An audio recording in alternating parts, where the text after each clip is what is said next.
In this tutorial, we will show you how to set up your account, connect your Facebook and Google accounts, as well as generate and display your reviews.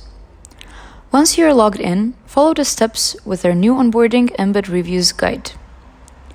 First, you will need to select the source from which you would like to pull the reviews, for example, Google. Then, you will need to click on the Connect Google Account button. Log in with the Google account that manages a specific location from which you would like to pull the reviews.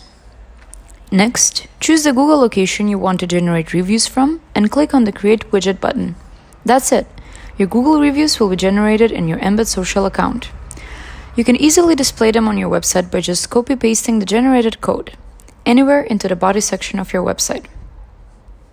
If you have any questions or need any additional assistance, please feel free to reach out to us on our live chat or send us an email at contact@embedsocial.com. We're happy to help.